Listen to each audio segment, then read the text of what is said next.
aye. Motion passes. Okay. Proceeding to F3, we had a healthy crop of scholarship applicants this go around. We have from the Central Arkansas Library System, we have Jordan Ford, and she is attending Louisiana State University's MLIS program. You see her application, her letter of intent, and her letter of recommendation. We also have Abby Grimsley from the Springdale Public Library. I had an opportunity to meet Abby at the ARLA conference. She's delightful. She is attending the University of North Texas. You can see her application, her letter of intent, and her letter of recommendation. We also have Tara Protiva Brown, who is attending Emporia State University and is currently working at the Central Arkansas Library System. You see her application, her letter of intent, and letter of recommendation. You see Madison Swain from the Van Buren Public Library, Crawford County Library System. She is attending Texas Women's University.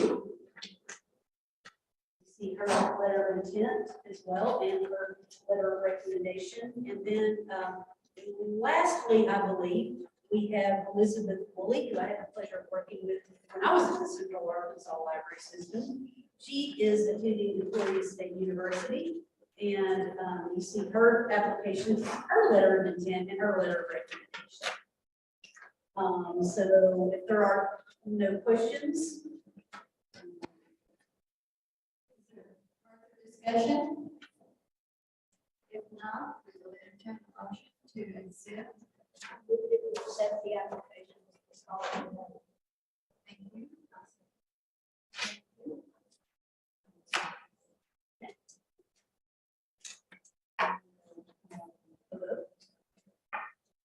All those in favor, say aye. Aye. All those opposed? Motion passes. and zipping right along, we do have the recommendation for scholarship assistance.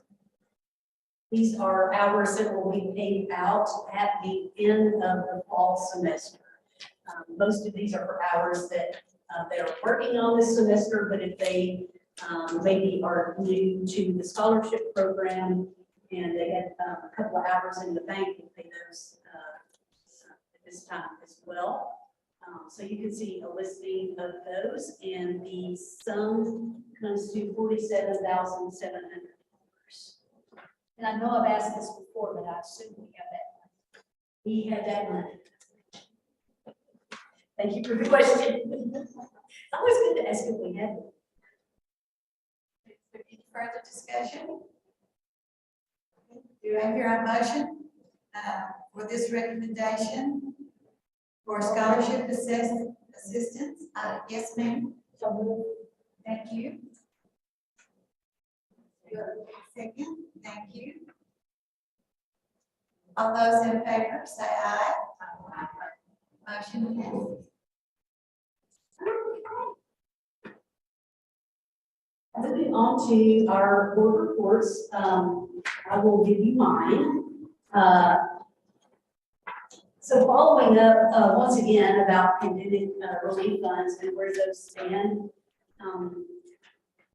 We had made, if you'll remember, when we covered this in August, we had made a request for, it was close to $30 million to do improvements or even improvements, additions, and or new buildings at 10 libraries located throughout the state, plus training and staff to help them implement telehealth programs in those libraries. And that request was made under the Coronavirus Capital Projects Fund. We knew at the time that, the Governor Hutchinson was sort of leaning towards spending all that money on infrastructure, but it did look like there was some some opportunity there to get our request in. It looks at this point like they are in fact using all of that money from the Coronavirus Capital Projects Fund on infrastructure. But we have been told that our request will be considered under some additional ARPA money that is available to the state. However, there is currently, my understanding from multiple sources is there is not really any ARPA money going to go through until probably after the new administration begins and we get through the legislative session. The libraries affected have been notified of this, and like I told them, this is difficult. It's a setback. We still have a great proposal. We still have work to do, and hopefully we can, get this. We can still get this done. I do know that in the meantime, just through everyday interactions, some of these libraries have met with people, influential people in their communities who were not aware of the request, just because of how things work, and who have been very interested in seeing this come through. So it may be eventually that the wait will pay off. We just really don't know.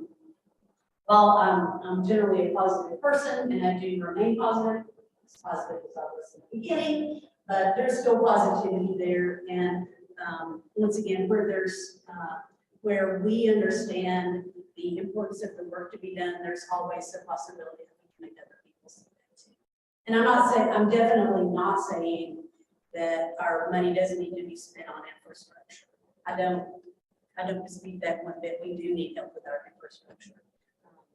We just felt that we had a way to help more people with a smaller amount of money. And we still have a way to help more people with a smaller amount of money, and we'll see if we get an opportunity. As Brooke indicated, we are doing and have done quite a bit with our fiscal planning activities. Our proposals were approved. Yes, anyway, so our budget request, Governor Hutchinson approved our ability to ask for those, I believe, and the Arkansas Legislative Council approved all of our budgetary requests except for the staffing requests. And they are holding off on those as well for the new administration. I'm going to be measured in what I say about library controversies, but I didn't want to address this. I know it could be the elephant in the room. I'm sure that all of you have heard that there was a ballot measure in Craighead County in which their funding from their community was cut from 2 mills to 1. That measure was approved by the voters. It was approved handily in the county and narrowly in the city of Jonesboro. It's a difficult time.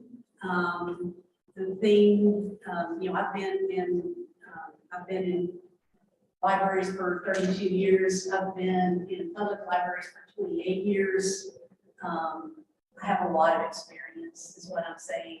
And I have never in my career seen a lot of, I'm going to show that. I've never in my career seen a librarian force material onto a child in the hopes of changing someone's viewpoint, in hopes of introducing them to something that their parents would not want them introduced to, in hopes of changing their political views or anything like that. That is not what we do. And unfortunately, there's a narrative out there that does go on. Once again, I will just say that I haven't seen it. I doubt that it does. I will say that libraries do many, many great things. I like to use sports analogies a lot of times. This is not football. We don't get to play defense for a while and then play offense for a while. All through our lives, we play defense and offense at the same time. It's like a soccer game. We try to do good things, we fight back against bad things, we try to overcome hurdles. The more time we play on defense, the less time we can spend on offense. We need to be on offense. That is where we are able to do good. So we'll simply say that I hope that the day comes soon where we are not forced to play defense and we're allowed to play offense and show people what libraries. And that's what I will say. May I ask a question? Yes. I read all of that press that you attached to the packet.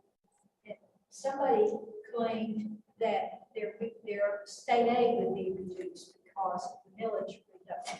Is that true? That actually is not true. That was a concern when I want to make it clear that nobody was deliberately misinforming anyone. There was thought when that ballot initiative was first introduced, everybody, I think that they were caught off guard by it and they were concerned. They reached out to us immediately and found out that as long as they keep that one mill, their state aid is not in jeopardy. But thank you for addressing it. And once again, I just want to say it wasn't put out as misinformation. It was just sort of that initial scramble of, oh my gosh, what's getting ready to happen? What are we living? I am super excited though. Once again, I'm an optimistic person. I am so excited that we were able to make some needed improvements in our building by adding 2 offices in our collection management area down in Sarah's area. Katie Walton, who is with us today, will be the very patient beneficiary of an office of her own. Katie does so many trainings that she has to conduct through Zoom, and she was always having to scramble to find a place where she could do that and not interrupt her coworkers. And Katie, like me, is ebullient, and so I think she needed not to have to rein in her enthusiasm for Traveler and some of the other programs that we do. And so we're excited that as soon as the doors come in and as soon as the furniture comes in, which should be around the middle of December, she will be ready to.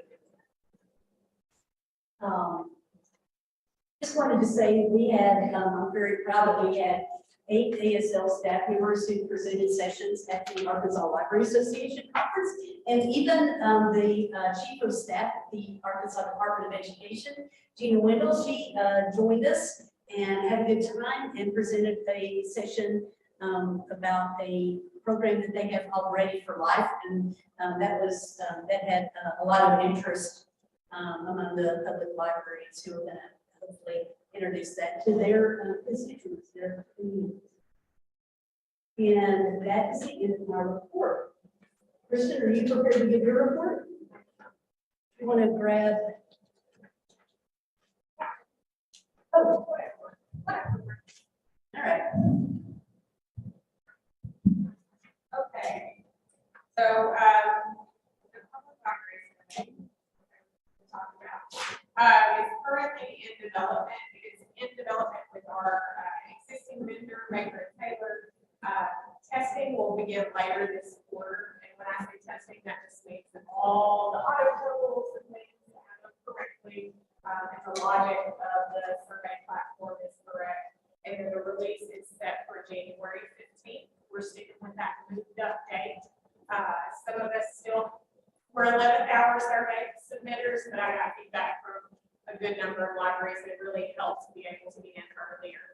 So we're really going to push to stick with that earlier release date and stick to the mid-April close date. So we'll close it on April 14th. There are some changes to the survey this year. Both are national changes, not any changes that we at the state level have implemented. So one is the addition of a question just taking the temperature on how many of our libraries are fine-free. There's a national effort to kind of monitor that fine-free movement. I believe, actually kind of raised some points of concern about that particular element because depending on how the libraries are established, established or funded, they may or may not ever be able to go to Pine Creek, even if they wanted to.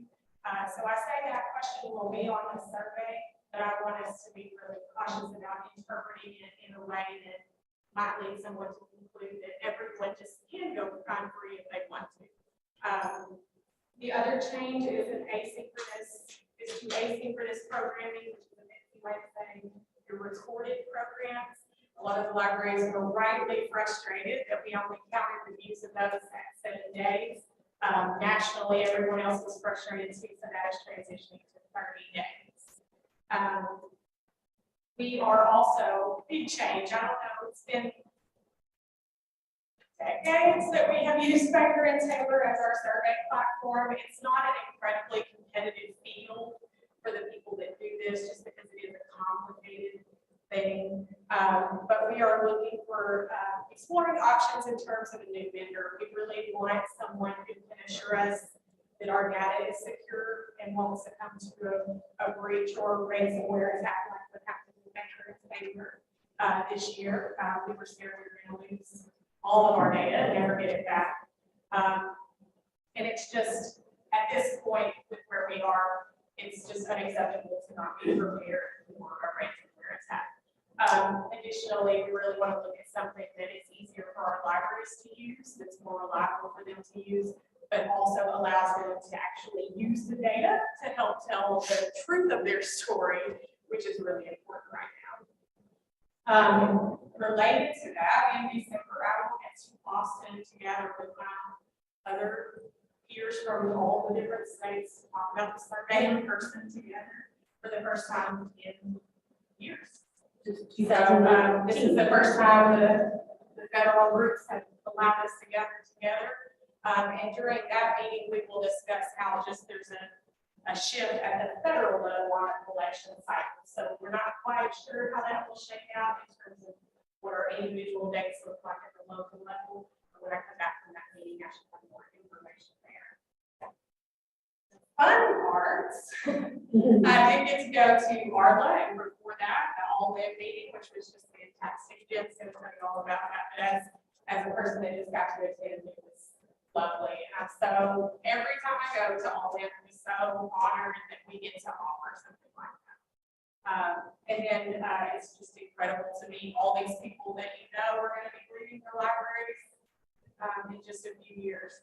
I also attended on behalf of ASL the Southeast Arkansas Regional Library's 75th anniversary party, along with Karen and Janine was there, so I wasn't alone. We also got to see Carolyn. Those were her old stomping grounds. So Carolyn was there and gave a lovely little intro, but it was just a wonderful thing to see the community come in and tell all these stories about how these generations of people had the same little lady that would drive the book truck to their house across generations, and they all have these stories about how wonderful their experiences were. So it was definitely worth the drive now. Anybody have any questions about the PLS or any of that stuff? Thank you, Kristen.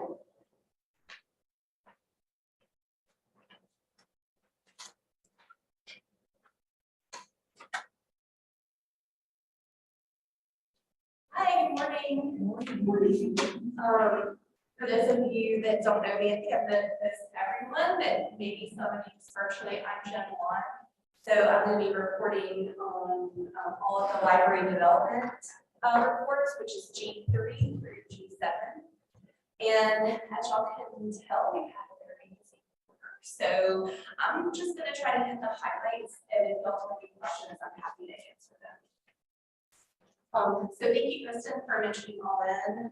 That's the main part of my report that we did have we had two great events this summer. On July 29th, we had a coaching skills workshop at CALS.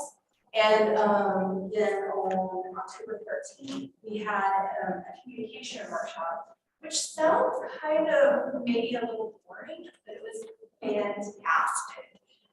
Very interactive. We had a great presenter. And both of those Things are very important for library leaders, or any leaders really. And that's one of the things that's been most interesting about All In is having a lot of our trainers from outside of the library field. And really focusing on the skills that are not, we have a great group of librarians, so focusing on those skills that are not librarians. It was also really nice to be at a couple of different public libraries for our group. Although we do have different types, we have school, academic, public, and special librarians in our cohort. It was nice for everybody just to get to see a different type of library or a different library than the one they were in. We did invite, this is we're on our third cohort now, so we did invite members from the first two cohorts to participate in these two workshops if they were interested. It wasn't mandatory for the first two groups. But we did have 18 at the July workshop from our first two cohorts, and we had 14 at our workshop in October from the first two cohorts. So it's really nice to see like all three of the groups getting to know each other and building these connections across the state, across different types of libraries, and mentoring each other. That's one of the really exciting things. We did have an anecdotal story from one of our public library directors who traveled to Little Rock for the workshop in July with another public library director that they don't know. They kind of know each other, but they're not well acquainted. But on the way back, they practiced their coaching skills on each other. So they're building, and they're in neighboring counties, so they're building that relationship and that support network with one another. It's just a really, it's a program that I feel very honored to be a part of. One of the things that we're doing with our third cohort that's a little bit different is for our reading, we are taking a more liberal arts approach rather than a prescriptive approach. And so what I mean is we're reading fiction and using fiction to critically think about leadership rather than reading just leadership texts that like tell you how to be a leader. And we had no idea how that was going to work before we started, but we had to talk around it, honestly. You did. But you allowed me to make the case and run with it. So thank you. And it's actually going very well. We have a really great, robust discussion of a Pulitzer Prize winning novel at our October meeting. And then in July, we also had, and that was Less by Andrew Schmalm-Greer.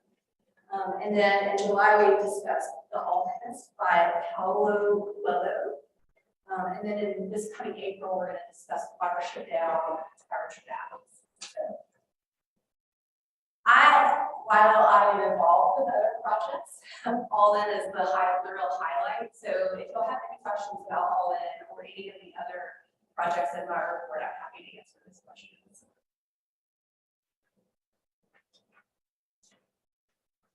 Okay, we'll move on to G4, and this is Karen's report. Karen is the Arkansas Center for Book Coordinator. Karen has had a lot on her plate this last quarter. But one of the most exciting things was the return to the National Book Festival in real life. So that was held in September in Washington, D.C. And anecdotally, we have heard that there were not as many people in attendance this go around. But that being said, it felt like there were a lot of people there. And the people who did attend were so happy to be back in real life, to be seeing authors, visiting the states. We did debut the Arkansas Gems poster at the National Festival this year. You'll all have a copy of it.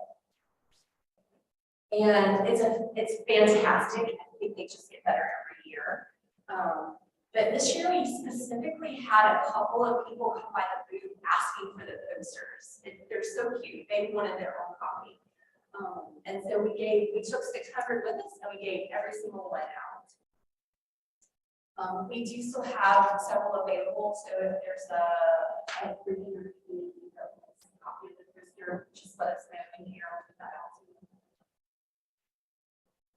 you. We did host our If All Arkansas Are the Same book flagship program in July. That was virtual again this year.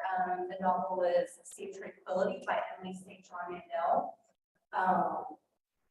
We are planning to not be virtual next year, and hopefully we'll have an announcement of next year's choice coming soon.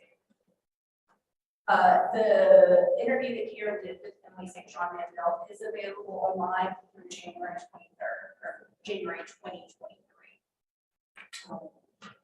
I actually want to specifically thank Katie and Sarah because they were able to do some like technical magic stuff to make that video seamless, so you don't have to enter a password or anything. It's geolocated, so anyone in the state of Arkansas should be able to watch it without having to jump through any hoops or anything. The other really big news for Karen's area is the transition of Mockingbird, which is our brand new resource sharing platform. From the development stage into the actual functioning stage. And so that's going to move to Kristen's department under the care of Jessica Kirk. We have managed to onboard 42 library systems in just a few months. And I understand the sharing is going well and people feel very happy with it. We did have a session at Arla here in Jessica together to a session at Arla, and it was Sandy Green and Lindley for that session. So. And finally, you can see Karen on the style section on KARK every week. She is hosting a little segment called Book Nook. And so our first discussion was Sea of Tranquility, and right now they're discussing Beasts of Prey, which is by Little Rock author Iona Gray. So if you can't catch it, like us spirit worker, busy at 2 o'clock in the afternoon, all of the segments are online. So you can see Karen represent the Arkansas State Library and talk about reading every week. Any questions about anything here? Moving on to G5, this is Amber's report. Amber is the manager of E-Rate Services. The E-Rate administrative window is open right now, and we expect that to remain open until right before the filing window opens.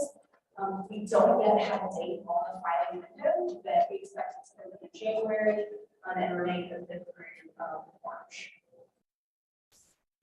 So Amber is such an asset to not just the state library and public libraries in Arkansas, but to the whole state of Arkansas.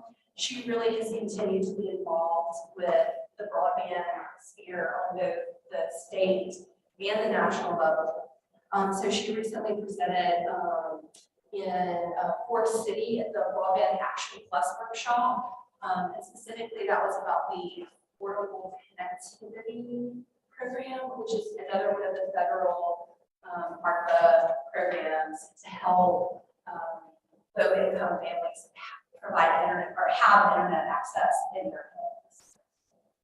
Amber has also been re-nominated to serve on the USAC board, and so if that nomination is approved, she'll get her second term in January. Any questions? Amber's report is often very technical, so if y'all have any questions about that, I'm happy to try to answer those. Amber, can you take us back in time for a second? Sure, well, absolutely. You know, part of my challenge is, especially having Shasta here, I'm like, wait, is this my Desi life? Or is this life? So I was just curious, because you said these are public, the Book Nook. Have those been pushed out through social media? I can see people not sort of taking that initiative to go find them, but are they being pushed I out? hope that they're pushed out on our social media page, but I'm not 100% sure. They're on Jessica's radar. There's a bit of a lag between the creator and their they're not like necessarily immediately available, but I'll touch base with her and make sure that she's. And that's a great idea. Maybe we should add links to our Center for the Book page for those. Thank you. Well, your report, and we can do to really promote what libraries are really about. Yes. It's an effort. And it's been wonderful to watch Karen as the segments go on week to week, because she is just settling into getting more and more comfortable, you know, in the studio, and they're great representation. Thank you for that question. Any others? Okay. Moving on to Ruth's report in G6. Ruth is our coordinator for youth services.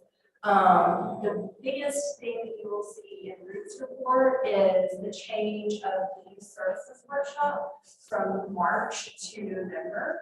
So that means we essentially did 2 youth services workshops this year, which was a lot.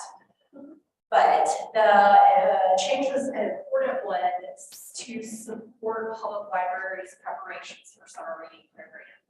Holding it in March essentially meant that by the time they got to the workshop, all of the planning for summer reading had already been done. So now we're able to start in November and be a little more creative and seed a few more ideas before they actually get to the planning process. So this year our format was also a little different. We did have a couple of big general sessions with Sherry Normal, who is a very highly regarded storyteller and provides a lot of, essentially, you can attend one of Sherry's sessions and like take the summer library program away from that if you didn't want to do any extra work. She brings everything. But we also had 2 general sessions of just brainstorming. So participants could go from room to room. Each room had a different topic or theme. We collected all of the brainstorming ideas on Post-it notes and, you know, paper. What are the flip pads? So we will be sharing all of those ideas out with the entire youth services and library community. I haven't seen all of the evaluations. That was just a couple of weeks ago. We limited attendance this year to just 150 to be able to space out a little bit and to facilitate those brainstorming sessions, but our attendance was completely full. So it was interesting to see whether or not they appreciated the brainstorming format, or and then also to see as the programs get developed for next summer, how effective that was. Also, for Ruth's report, I just wanted to point out that 44 libraries are partnering with Arkansas PBS for the Mr. Rogers Sweater Drive this year. Any questions about anything in Ruth's report?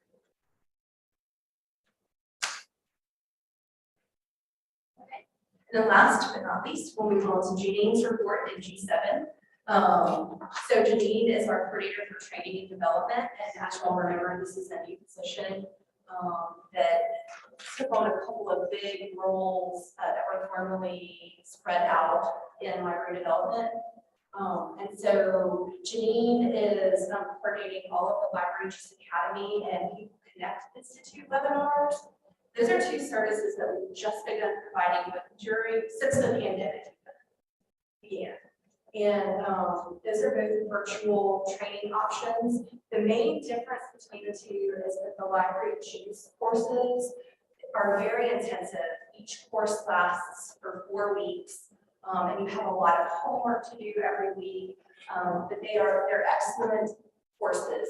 So anyone who needs to learn a catalog, you can actually learn a catalog in one of those courses.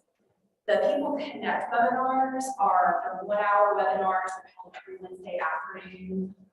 So they're a lot more general, and you can get a broad overview versus a deep overview of a topic.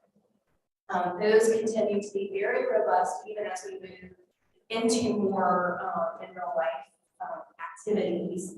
I think we definitely continue to plan to support those. Janine also has launched a very robust consulting service with the Friends of the Library. And so she's hosting virtual sessions for Friends groups every quarter. And those have been very well attended.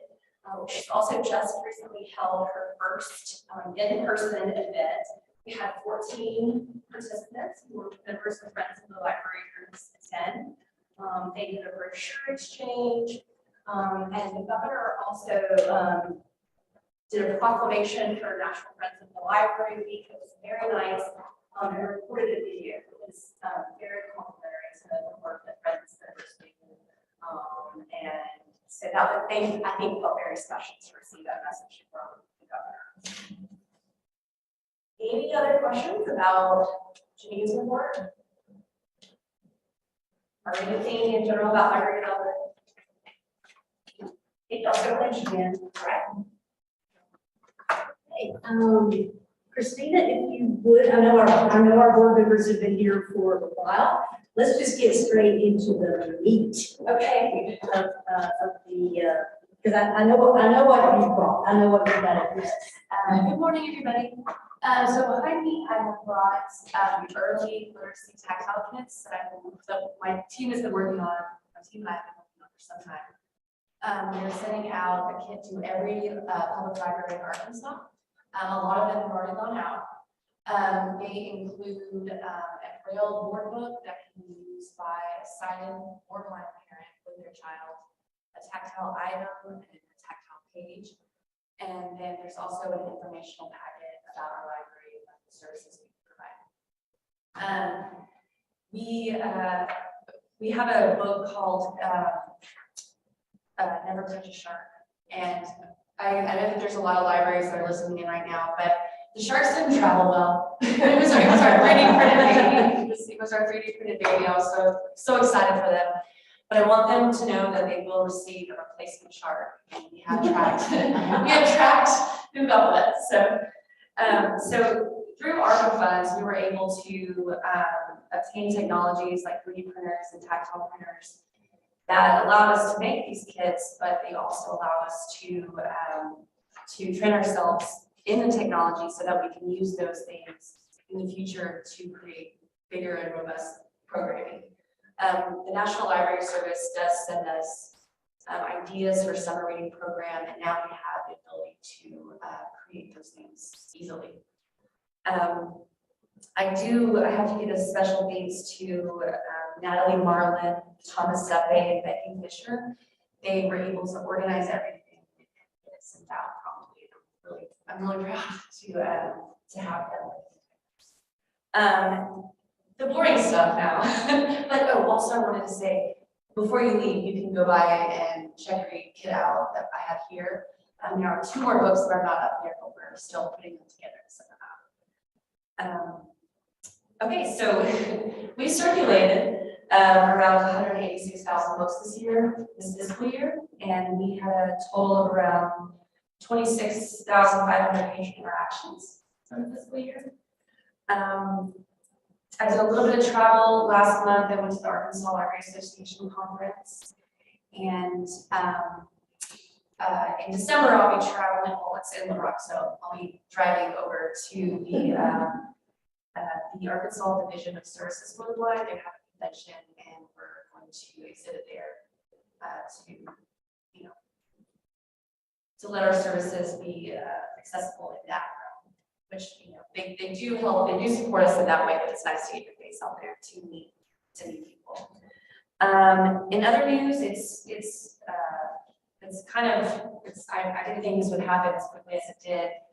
We had a very large collection of single-titled cartridges in the back of our library. We call them blue books. They're the blue cases on the shelves in the back of the library. But we've gotten rid of all of those, and so we released some of that space to other departments of the library that need it.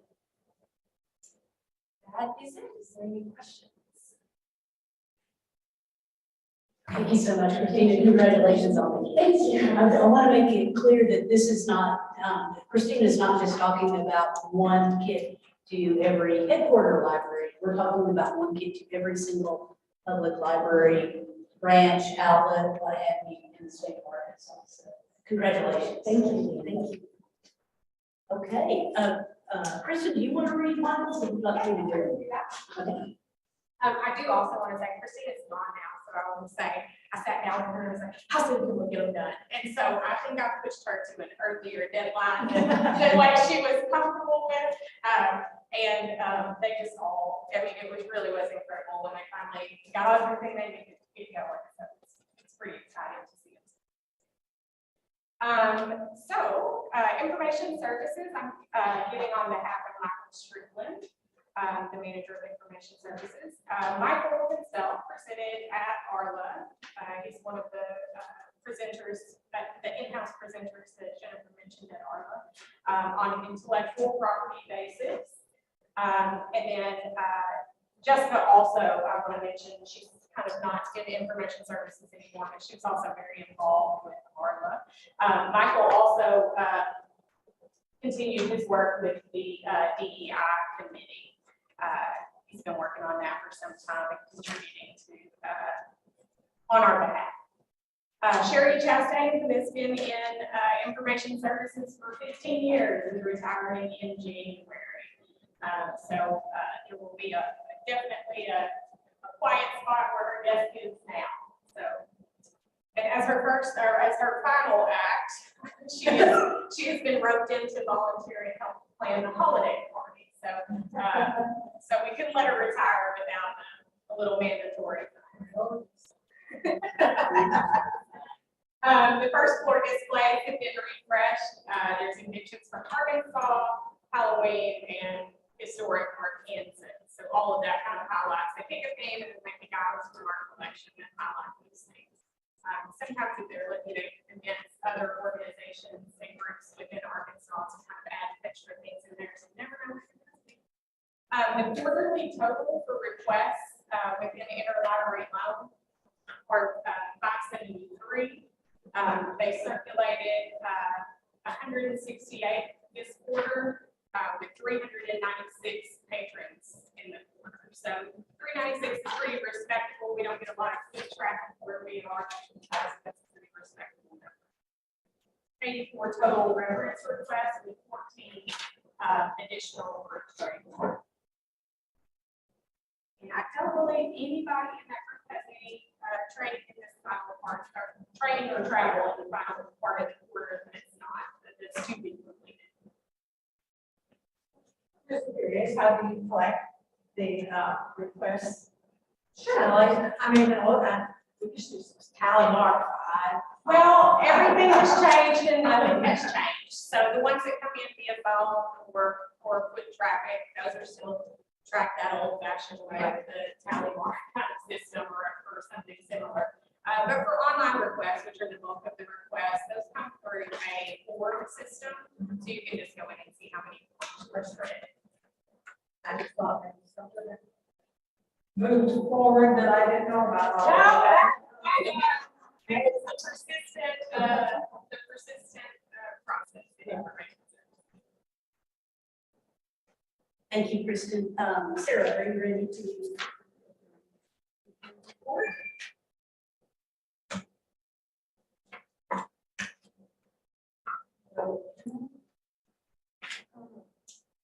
Jennifer mentioned earlier about the two offices. So it's been kind of a hard quarter for collection management because that caused some disruption in our area. We had authorized us to work from home. We weren't sure if that was going to happen. So some shifting projects.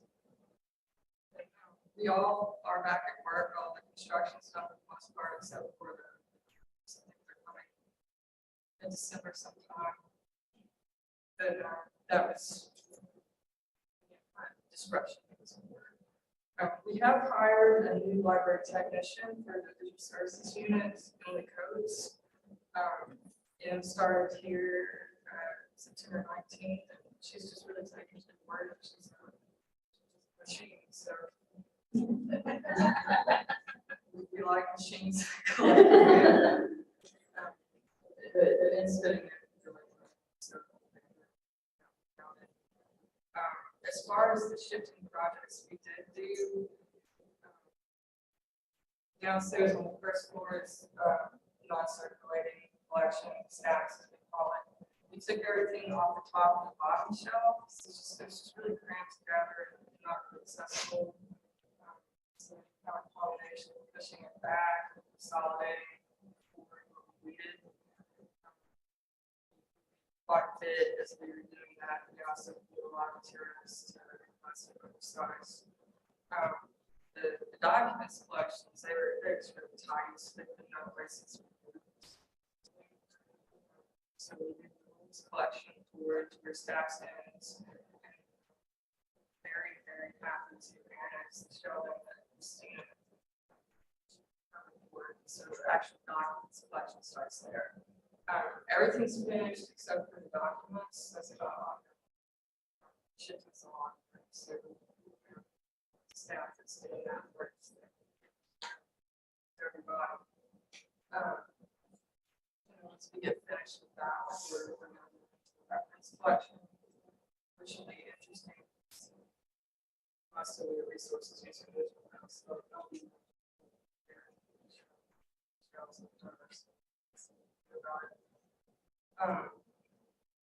otherwise, the Mockingbird shared stuff is still not working for the state library. Slightly awestruck that it's actually taking. They kind of think that the problem is just with the spirit materials for us.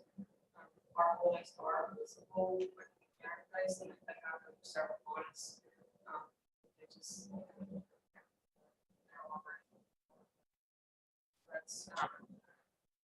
that's a little bit frustrating, but it's working to support groups as well.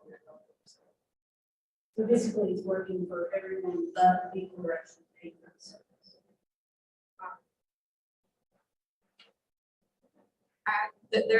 I have some suspicions. I should probably coordinate, but yeah, they just keep their work. I think the library looks more better. Yeah, we still. Pushing the button to Mockingbird together. So our interlibrary launch is the Mockingbird interface. It's not working out. We still have the OCLC one shared. Have like all on our website. So we're still circulating materials, just not through Mockingbird. Sarah, is it correct to say that our results are still showing in Mockingbird? Our catalog records. Yeah, so they can see them in Mockingbird and we can still give them for us. It still helps visualize the collection without having to stay within that. Sarah,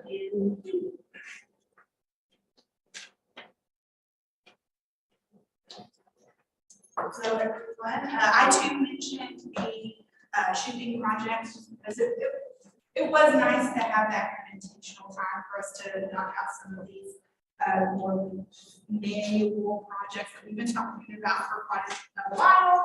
So it was nice to clean up that circulating collection while it's for and then also personally, I am very excited about that office. I'm by far not the loudest person in collection management. So I'm sure my colleagues will be excited to get me an office with a door. very brilliant. Yes. So as far as the Arkansas General Library Consortium, things are going very well. I mean, it's steady with ADLC. We have already surpassed 1 million checkouts for the year. Last year that happened in about mid-December. This year it was late September, early October. So our circulation is up, and it was a program that I'm very excited about. We did have an ADLC meeting at the Arlo conference, which was moderately attended, but I really saw that as a positive. There wasn't a lot to discuss. Everyone's feeling, I mean, we've been a consortium since 2018. Most of our policies are kind of steady at this point, so everybody's feeling comfortable with it. and decided they needed to attend other sessions. So I'm taking that as a win. But during that meeting, we did have 2 library to-go members attend, which is the consortium of West Arkansas. And it was really nice just to kind of trade stories with them of things that they're doing and things of that sort. So it was really nice. It was a more informal meeting than I was expecting, but it was a good time. And then as far as the Arkansas traveler resources, the current traveler advisory committee's term ends at the end of December, or at the end of this year.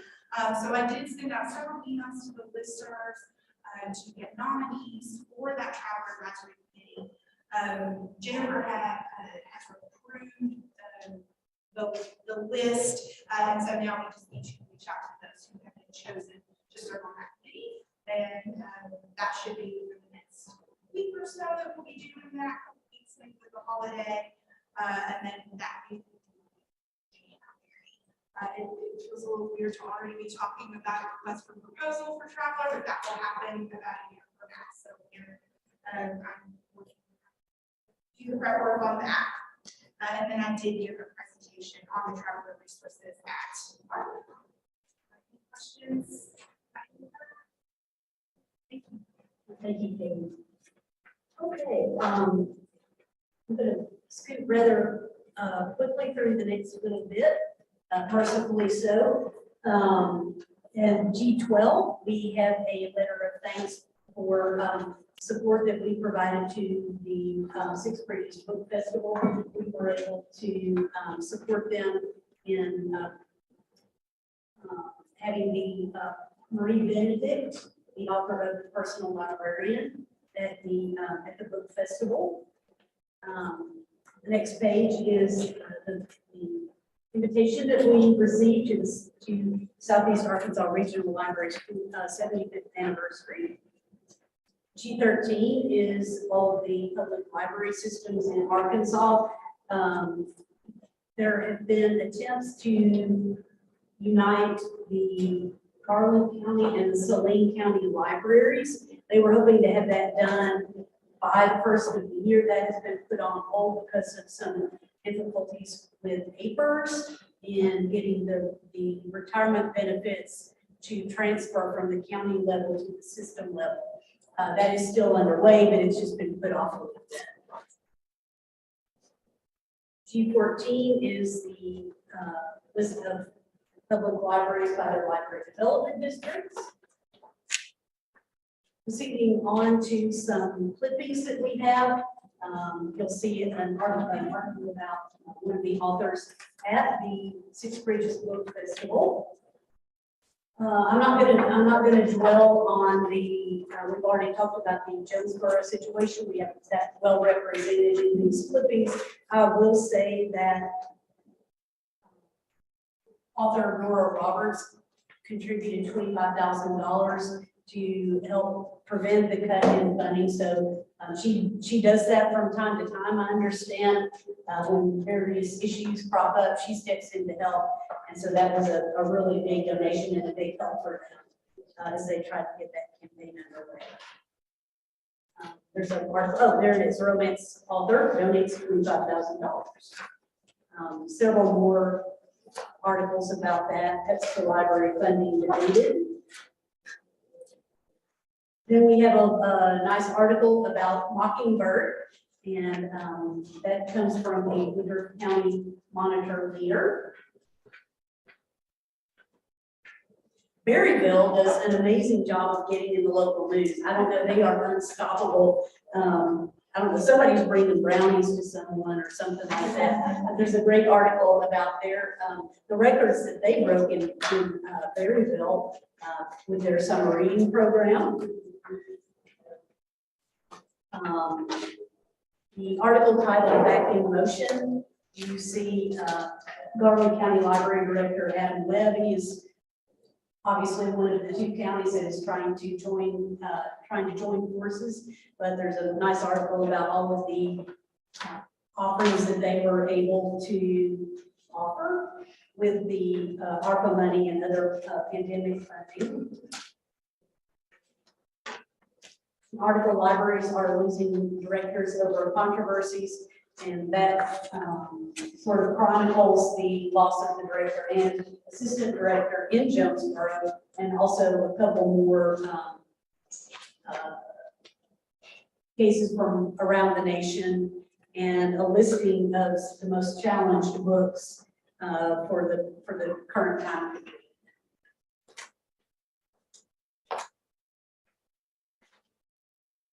And the Malvern Hot Spring County Library was represented at a Lions Club meeting. It's just a nice spread that they got there, talking with Claire Graham, who is a very community minded. She's always on the lookout for things that they can do to help make the lives of people in her community a little bit easier. And so it's good that she's being able to present some of that information to people in her area. Are there any questions about the clippings?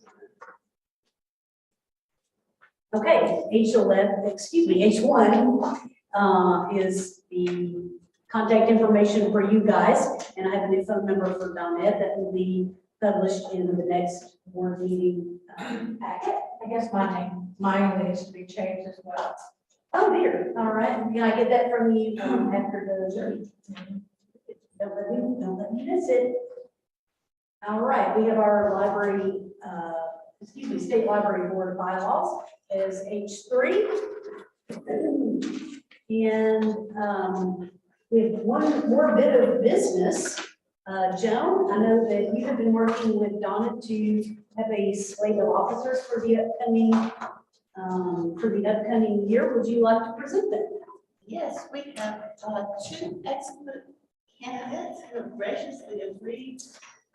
Pamela Meredith has agreed to be nominated as chair, and Lupe has been agreed to be nominated as vice chair.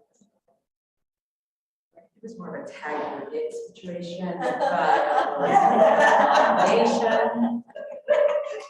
We've only had 7, there's a, you know, I mean, there are several, and there are plenty of roles to go around. Are there any other nominations from the floor? Okay, nominations are now ceased. Do I hear a motion to accept the slate of officers?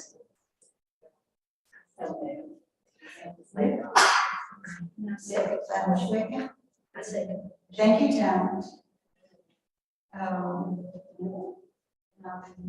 Okay, almost forgot it again. All those in favor say aye. Aye. All those opposed? Nominees are now elected. So thank you, ladies. Thank you very much. Yes. Pamela don't have to be absent.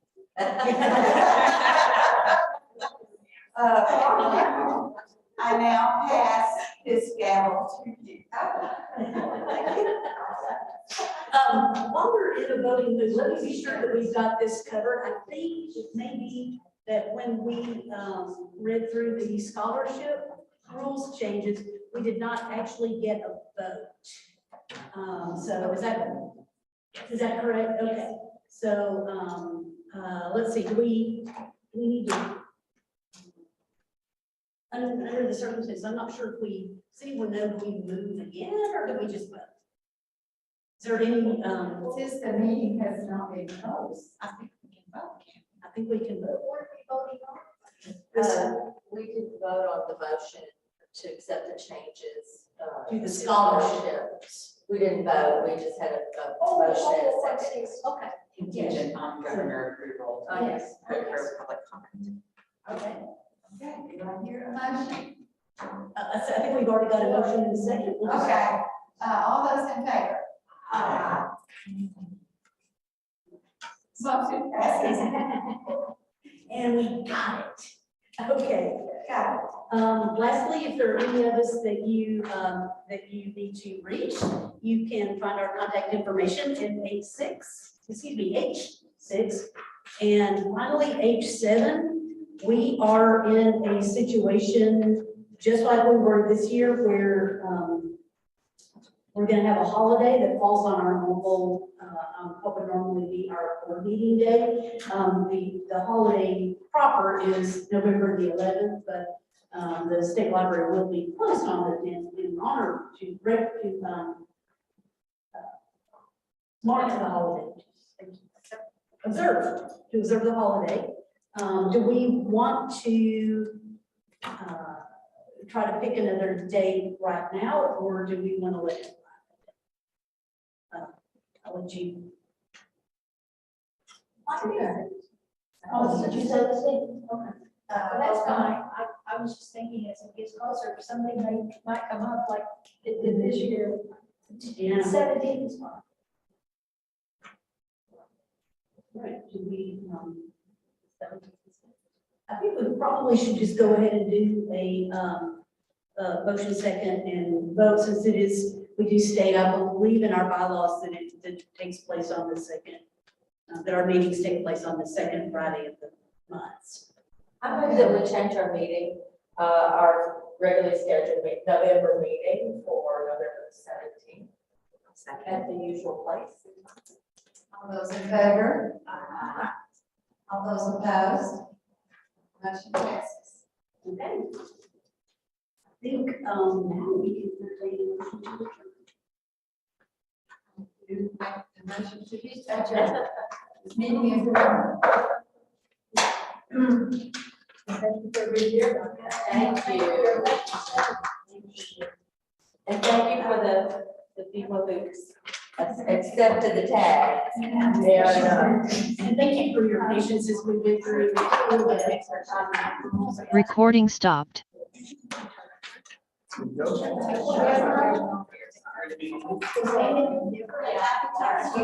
Yeah.